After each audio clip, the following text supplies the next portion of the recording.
This is our weekly webcast for the Objector Church. We are a religious humanist community that focuses on the issues of peace and social justice. By religious humanists, we mean that we deal with issues of ultimate identity, purpose, meaning, ethics, but we're doing so from a humanist perspective, meaning we're seeking to find points of commonality between different human beings who may have different views, understandings of God, of other things, and yet where's our point of connection? Where's our point of commonality? And so as religious humanists, we are seeking to find points of connection. As individuals, we may have our own convictions, and that's great, and we may even engage with others from that perspective. But as a community, we're seeking to not just look at isolated, particular strains of spirituality, but rather looking at the big picture. And we have this program every week as a way to deal with three big things, three main purposes or goals. That is inspiration, information, interaction. By inspiration, we're looking for those things that lift us up, that help us to be functional, to do good in the world that we're living. By information, we're looking for interesting ideas, but also actionable ideas, ideas that can lead us to living better lives. And finally, interaction, because we don't need to be alone in our struggles. We need to be in community with others. And so interaction is the way to have real give and take. And we do the best with our online community. It's not the same as a face-to-face meeting, but for many of our purposes, it works really well because we are a widely dispersed community right now with members on the West Coast and in the central part of the U.S. And so this is a way for us to connect despite those differences. And what we try with our interactive element here is to give a little bit of chance for there to be some give and take. So, also, for any of you who are tuning in, if you like what you're hearing, please feel free to share it on social media. That's how we get our message out there. So to begin with, we always have a little bit of a ritual, a little bit of a chance of taking this space and making it special.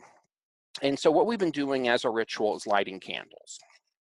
And the idea here is it's a fairly universal symbol of light, of hopefulness. And so what I have is I have three candles here. One that I say represents the past. That's gone before us, that's brought us to this point in time. The third candle over here is for the future, what we're hoping for in the future. But the candle in the center, the one that's a little higher, is the present, because that's what we actually have control over, is our present moment. We can't control the past. We really can't control the future. We can hope for it. We can do things now that might lead to better outcomes in the future, but we really have no control of it. What we do have control over is our present. And so that's what as we're lighting these candles, is looking at these things that we do have that have influenced us, that we're hoping for, but also right now. So light the candles, start with the present candle, lighting the first one for the past. Everything has brought us to this moment, all the people that have influenced us, who have helped us along the way. We're lighting the candle for the future, our hopes, what we're yearning for. And finally, now we're lighting the candle for the present, representing what right now, this present moment.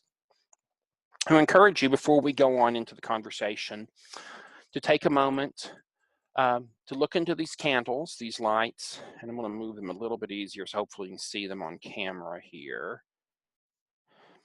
So as we're lighting these candles, I encourage you to take a moment to look into these candles, to think about the things that you're hoping for, that you're yearning for, but also things that we are accepting today, the times of sadness, the mourning, all the things that have gone into this moment.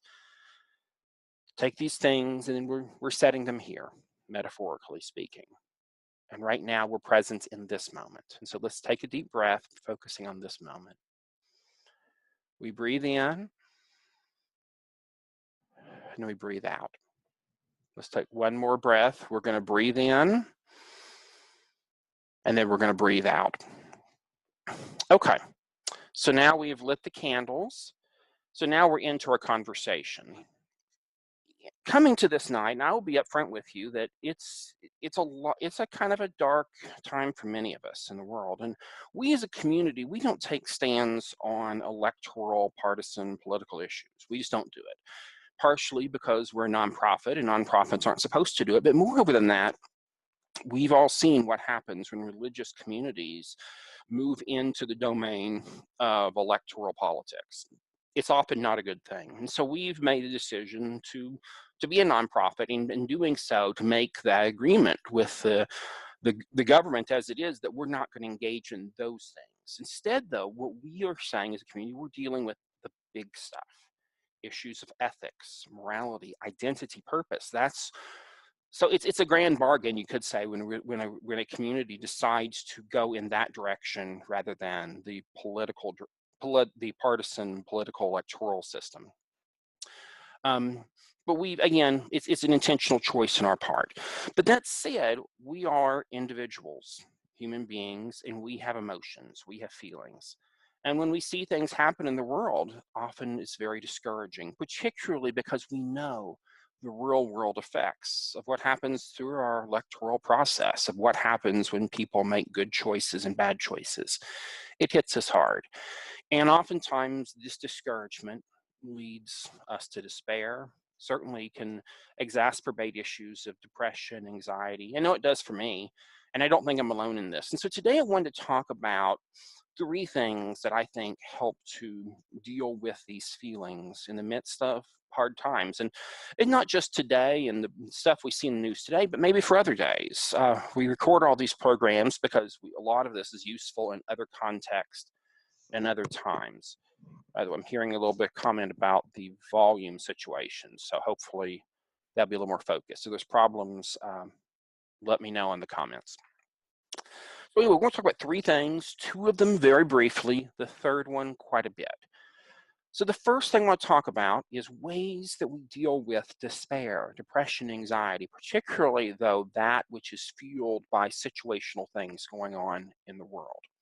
The first thing, of course, is dealing with issues of physical and mental health. Those baseline issues. And the important thing is we often as human beings, we forget that we are human beings. Human beings that are made of flesh and blood. Yes, we have minds, we have spirits, we have all of that. But we're not present in this world if we're not here with our bodies. The body is important, and the body affects our emotion, it affects our mind, and so it's all part of this system. And so I'm not going to talk about this at length because we've already talked about it in length not that long ago when we had my wife on as a guest, Dr. Rebecca Faulkner, medical doctor, and she talked about, she and I had a conversation about self-care for activists. What can activists do to take care of themselves in the midst of hard times? So I encourage you to watch that video. By the way, Rena or Jeff, if you have a chance, you might copy the link to that video. We'll post it in the comments. But if not, we'll have in the recorded format later a link to that. And encourage you, if those are issues that are there, and for many of us they are, it's important to deal with those issues, to be proactive. And I know it's hard. It is for me. Sometimes when we're down, it's the time we're least likely to do those things to take care of ourselves. But we got to do it, particularly in days of darkness like we're experiencing in the world right now. So that's the first part. The second part, again, we're going to speak only briefly about this because I have some thoughts on where we're exploring this more in future programs. We're not going to talk about it linked tonight. But the second element, I think, of dealing with despair in times like this is spiritual connection. Now, when I say that, I'm meaning this in a much more expansive way. And by the way, thank you, Rena. She just posted the link to the video on self-care for activists. I encourage you to check that out. But anyway, on this second thing of spiritual connection, it could mean traditional spiritual practices. For myself, for instance, I find a great deal of meaning and solace from Jewish spiritual practices, particularly traditional prayers. Even though sometimes mentally, I may not be 100% on board with the theology and ideas of a particular prayer, it's still, there's something emotional that happens through that particular prayer.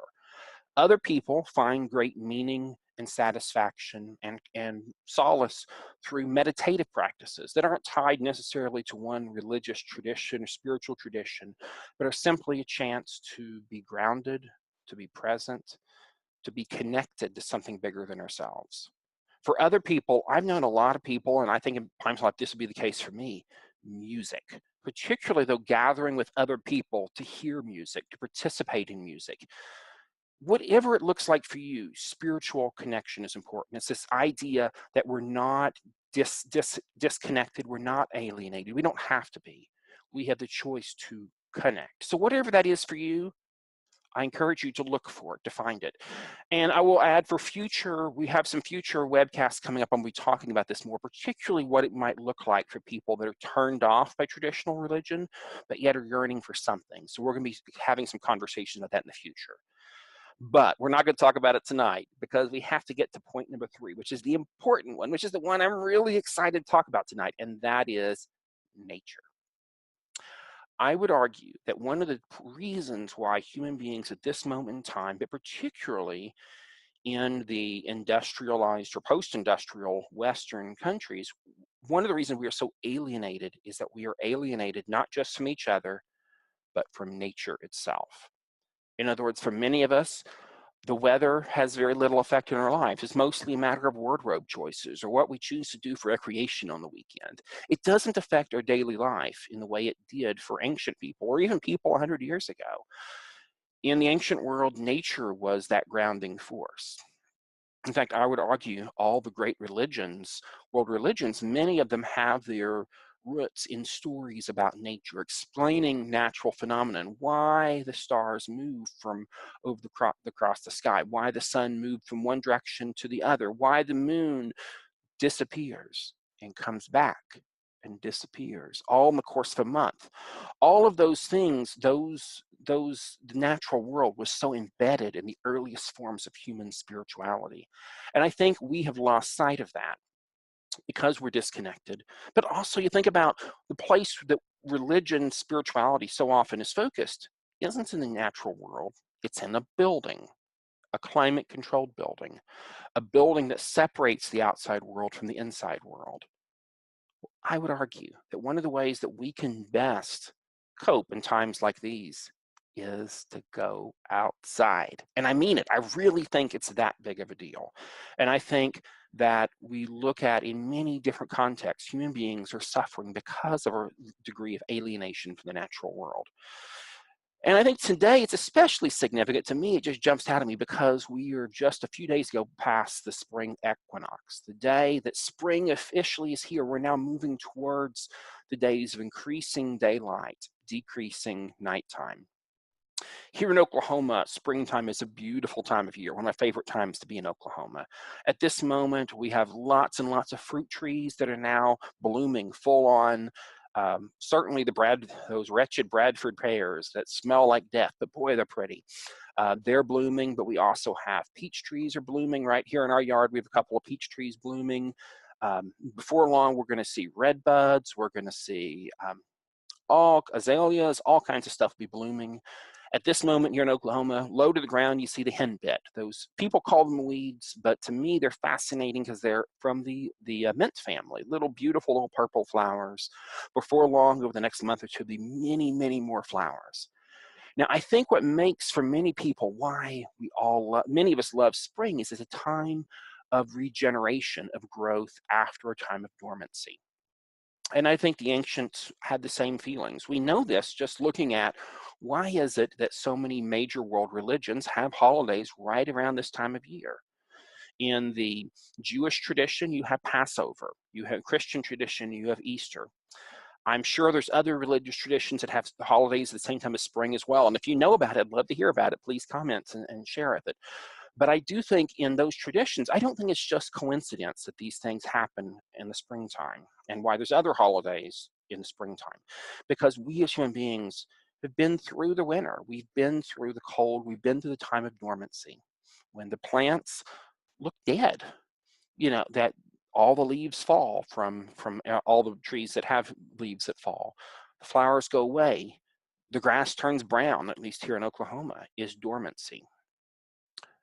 It's also a time of rest, coming up into this time of great growth.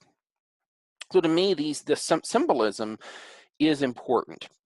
And I would argue that particularly the more human beings can be in sync with the season, the happier we are. And that's why I get excited about spring. And particularly to me, this is a dark day when it comes to our political, all of that crap. But you know what? It's also the sun is shining. I don't know if any of you can see here on the screen, but just a few weeks ago, this was dark. I had, the light on above me, but there wasn't any window light. Now the sun is shining outside. It's gorgeous. And it's that reminder to get outside, to move, to be present in the world. So now I want to encourage, since we're in this, so now we're kind of moving into a little more of the information. I want to talk about what are ways we can be present in the world. So I'm going to share a little bit, but I'm hoping those of you watching and share as well. What are things that you do to connect with nature, to be outside? Do you do it individually? Do you do it as a community? Also like to hear thoughts on folks who may be disabled. For many people, issues of disability make it hard to do outside activities. And so want to really talk about what do folks that are disabled, what do they do to connect more with the outside, but also what can able-bodied people do to make it easier for everybody to participate outside. So anyway, I'm going to read a few comments and also welcome some folks who have joined us along the way. We have several more people have joined us. Rebecca, thank you so much for tuning in. Also, Kimberly Rivera, thank you so much for joining us tonight. Or Kimberly Miller Rivera, thank you so much for joining. It means I'm just really excited that you joined us in particular. So thank you so much to be here. For everyone, though, if you're watching, please post comments. That's how we have a real conversation. So I have one of the first comments is from Serena. She says, I'm one who will stay inside too much. One of the major benefits to me of having dogs is that they insist on a walk at least once a day. As long as it's not freezing, I always feel better after that walk. So do the dogs. That's a great point. Also, what I love what Serena just shared was it's also about connecting with animals.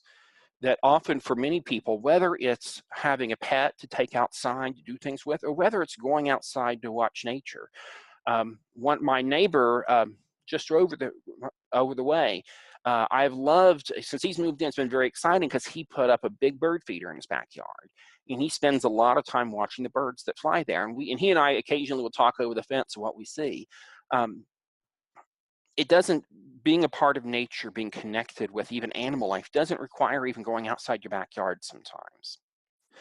Okay, I have another comment here, and this is from Rebecca, my wife, Rebecca Faulkner Branum, MD. She posts, there are medical specialists who argue that ADHD is incorrectly named and should actually be termed nature deficit disorder, because the symptoms can occur in people of all ages and backgrounds as they become increasingly disengaged from their natural environment, and symptoms increasingly disengaged from the natural environment, and symptoms of these patients significantly improve proportionately to their exposure to nature. By the way, the wording's a little weird there. I know she's typing on a cell phone, but I know what she's saying here. And I think she's right. There's actually a really good book on this subject that touches on this called Last Child in the Woods, I think. It talks about this idea of nature deficit disorder. There's some others who have written on this topic as well. In fact, we may have that more from a medical standpoint as a future episode of the webcast. Kimberly's post, outside, yes, very important for me. So, well, I'm going to now, and please feel free to continue to post comments. Jeff, I'd love to hear from you, especially because you're an avid bicyclist, what it means for you. For myself, I'm going to share a couple things. One is that for me, bicycling is a really big deal. And what I love about bicycling is that it gets you out in nature, present in the world, and sometimes with the human world as well. It's not just riding along in single track mountain bike trails, but for me, it's often in urban context, suburban and urban context, of riding several miles to get from point A to point B. But along the way, those few miles often are filled with minor epiphanies, seeing the water bubbling in the creek that I'm riding across a bridge, seeing birds, feeling the wind, being present in nature, but also dealing with the messiness of humanity, of motorists buzzing by, some of them who are considerately giving enough space, others who are trying to buzz me as closely as possible. What I love about all this, even the messiness, even the frustrating interactions with drivers, is that I am present. When I'm driving a car, maybe the same distance, it'd take me 5 minutes in a car, and a bike, it might take me 30 minutes. In the car, I'm disengaged. I mean, yes, I'm physically in the car moving from point A to point B, but we all have had those times where we've driven a considerable distance and don't even remember how we got there. We don't even remember the drive at all. On a bike, that's pretty hard to do because you're present, you're immersed in the world. And for myself, I've seen that being out in nature, but also having to do physical activity is something that really helps my emotions a lot. For a lot of folks, also, I think walking is a big deal. And walking is fantastic because, one, it's very accessible to many, many people. There's a lot of folks out there that may have physical ailments that make jogging or physical activities like that difficult, but a much higher percentage of people can walk. In fact, for a lot of people that are dealing with issues like extreme obesity, one of the best things to get started on is walking because, again, it's low stress on the body. And yet by walking, particularly outdoors, you're exposed to nature, you're moving your body, you're present. And there's lots of ways people do it. One of the things I think that's an interesting thing to try if you've never done this before is to research and read up on this a little bit, but the idea of walking meditation. In many of the Buddhist traditions, there are various meditative practices, sitting meditation, but often what a lot of people, myself included, find even more helpful is rather than sitting meditation, which is hard for restless people, walking meditation is something that can be a lot easier to do because you're keeping your body moving, but you're trying to be very present in the moment, the sensations of walking, and in that, allowing yourself to be calmer and calmer. Another activity is not just walking, but actually going out in more of a wilderness setting and doing hiking, bouldering.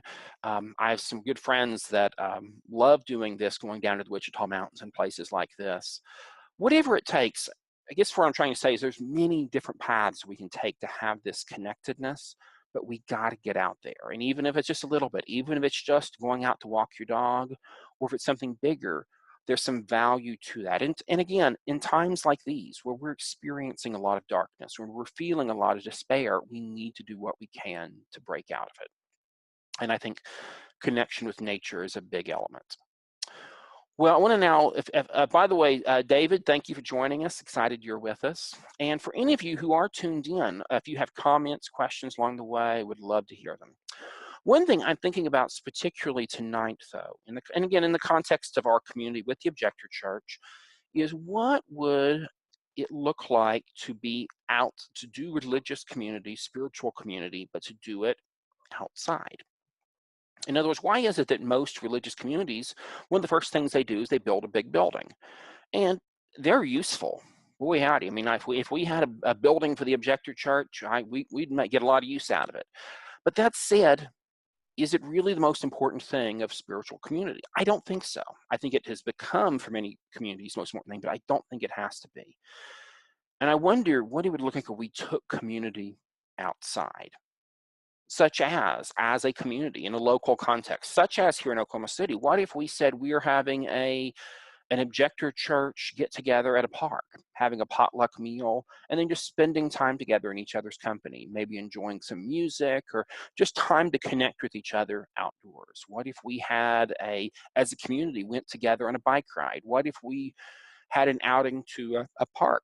Like Martin Nature Park is a great place. One of the nice things about Martin Nature Park is for novice hikers is that there's many very accessible trails, some of them that are fully accessible for disabled people, but even those that may not be fully handy, like a wheelchair accessible, that are still pretty easy hiking for people that even may just be comfortable with a short walk, but don't want to do boulder hopping and all that junk. Martin Nature Park is a great place for that. So Serena says she loves that idea. So yay, we may just do that. So so speaking of that, if you're one of the folks in Oklahoma, if you'd be interested in that, I would love to hear your thoughts on a great place to do this.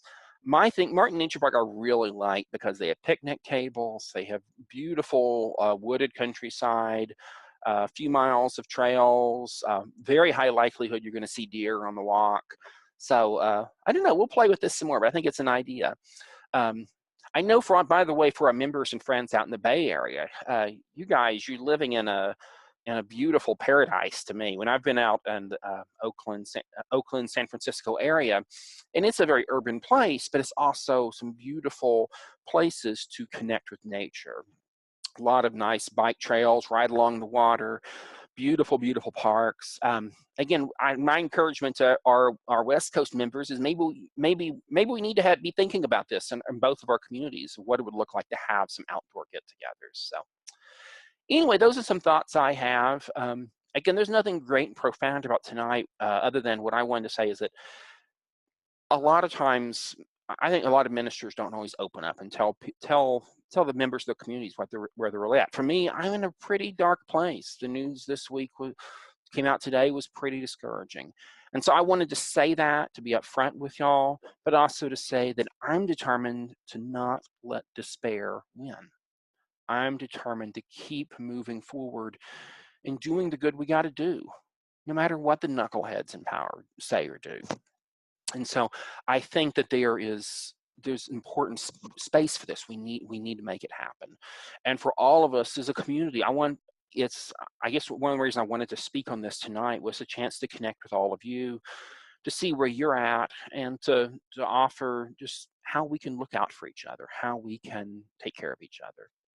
I have some more comments here, and please keep them coming. Rebecca says, I have many very clear memories of attending outdoor worship sessions at church camps as a child and teenager.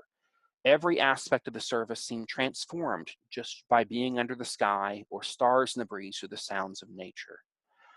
That is so true. And Rebecca and we went to some of the same church camps growing up, at similar experiences. I remember the same thing. I can just remember the poignancy of a sermon that, again, if the same thing was done indoors, it wouldn't have had the same effect. But outdoors, in nature, surrounded by creation all around, it really affected me in some really powerful ways. And again, I can't help but think that human beings, whether we were evolved, whether we were created, doesn't matter. Most of human existence has been spent outdoors. And so if that's so much in our DNA, I can't help but think the move indoors, there has been not just gains, but there has been losses. And one of the things we can do maybe to deal with this is to spend time reconnecting. I think another thing that's really important on this subject is also providing space and time for this kind of connectedness. I'm a big fan, and it's something I've grown into and still growing into, but the idea of having some kind of day of rest. And I've seen it from the Christian perspective and more recently from the Jewish perspective. And I've seen a lot of traditions I've been part of didn't really take it seriously. But from the Jewish side of things particularly, I've seen this emphasis on really making Shabbat, this day of rest, special. Now, for those of you out there, you may be coming at this from a whole different religious, social context. That's not a problem. I think there is value, though, in setting aside a bigger chunk of time to focus on yourself, to focus on your loved ones, to go outside. I love in some of the literature I've read about Shabbat, Sabbath, in the Jewish perspective that talks about it's a day for reconnecting with your family. Often, a lot of the sages in the past spoke of the joys of making love on Shabbat. This is literally reconnecting with your mate was an important thing about this day. In other words, it's a time of a different kind of rhythm. And I would argue, even though I don't know it's talked a whole lot in that context, Jewish context, but I think in any context, a day of rest, if we're really to embody it, really to experience it, some of it needs to happen outdoors. And so I guess that's my parting challenge for everyone watching, is to say, what would time in nature look like for you? What would it look like to take it to the next step? And also to consider, do you need bigger chunks of time to be in that more restful space? I think there's some value in also just saying that, hey, life is hard. The world as we know it is hard. Because of that, instead of plunging more deeply, more frantic into our busyness, maybe those are times in particular we need to pull back to say, this day, I'm going to go to the park. This day, I'm going to play with my dog. This day, I'm going to spend time with my family. Whatever it might be, but those chances to disconnect, and then to reconnect to the natural world, I think to me, I can't help but believe it's going to yield fruit in all of our lives, including as activists and as peacemakers and all the other things we try to do in this life. So, well, I think we're about to wrap it up unless anyone has any last comments. I want to thank everyone for joining us. Do want to mention a couple of housekeeping stuff. We have had some conversation about moving the time of our weekly webcast, and I'm leaning right now. I've heard from Rena. If anyone else has any comments, I'd love to hear them. But I'm pretty sure we're going to move it at least an hour later, which would be 8 p.m. Central, 6 p.m. Pacific. So unless I hear some objections on that, we'll announce that probably tomorrow if we are going to change the time. And really, part of the reason I want to do this is very practical. For myself and other people, Sunday afternoons are a great time to be out in nature, and the weather is beautiful. I don't want to be inside recording a video during the prettiest time of day. So I think moving it an hour, we'll still keep it not too late for East Coast folks, which would be, if we do 8 Central, 9 o'clock Eastern. I don't want to go past, start past 9, just be too late for a lot of people. But I think moving in an hour will work a lot better. That's one thing. Also want to mention, for anyone who likes what we're doing here at the Objector Church, I want to encourage you to consider actually joining. And especially for our online folks who are watching online, but you want to support us in a small way, we encourage you to check out our associate membership program. Our dues are very affordable, and if you're low income of other circumstances, there's different accommodations that can be made. But it's just a way of being connected to what we're doing, to formally be a member of our community. It really can help us a lot. Also want to say that for folks in the future, in the context of a future military draft, other things like that, being a member of a peace church can be a very valuable thing. Also, for anyone who's thinking about this, who may be a part of another religious community, spiritual community, that's not a problem. We are fine with people being dual members. That's not a problem at all. In fact, we encourage it. So again, please check it out. You can go to our website at objector.church to find out some more. But I have a few more comments here, and also want to welcome Charlene, who's joined us. Thank you so much for tuning in today. Jeff Patterson posted, I wanted to note that Oscar Romero was murdered on this day in 1980. Thank you so much for sharing that. There's a link, by the way, Jeff has shared about Oscar Romero's story. Yeah, we've talked about him one of our earliest of our webcasts, but we really need to come back to his story. It's a really powerful one. So maybe coming up. Also want to mention that we have a new episode of our podcast, Peace Buzz. It's produced by Serena Blaze. She's one of the ministers, by the way, of the Objector Church here in Oklahoma. You can find the new episode at peacebuzz.net. Also, hopefully next week, we haven't heard of for sure confirmation, we have a special guest likely next week. Jerry Condon, president of Veterans for Peace, hopefully will be joining us. He is out of the country right now, but hopefully we'll be back in time. So we're hoping he will be with us, and we have a special announcement connected with him when he can come. If he can't come next week, it'll be probably the week after that. But if it is, once we know for sure Jerry will be on, we will be promoting that heavily. Encourage folks to tune in. Jerry has an incredible story. He was a war resister during the Vietnam era who went to Canada and has done all kinds of stuff. He's one of my favorite people. I've a good friend, and he's just a cool guy. But we'd be particularly speaking to him, though, about Veterans for Peace and their important work and some of the ways that we at the Objector Church support VFP. By the way, Becky Post asked if this icon behind me is Oscar Romero. It's not actually. I think I have an icon somewhere of Oscar Romero. We may have to hang it up. I have some more room for icons. The two people I have on the icons right now, though, are Cesar Chavez de California and Dorothy Day of New York. Anyway, we have those behind us, but I'm going to add some more. And also, if you have people that you want to honor, that we can put up their picture, we have a little bit of room in the background on all of our webcasts. And so if you have a picture you'd like to share of someone who was a hero to you in peacemaking and social justice, shoot me an email, james@objector.church. And if I can print it up and put it right here behind me. We can be surrounded by our saints, at least of the peace and social justice persuasion. Those who've inspired us have gone before. Okay, I have another announcement from Jeff Patterson. Jeff Patterson mentioned that Courage to Resist is currently producing a weekly podcast featuring Vietnam War military GI resistors. Very exciting news. I got to get that in my podcast software to be listening. I'm very excited about this. But the website for this is couragetoresist.org/podcast. By the way, hello, Chris. Thank you for joining us.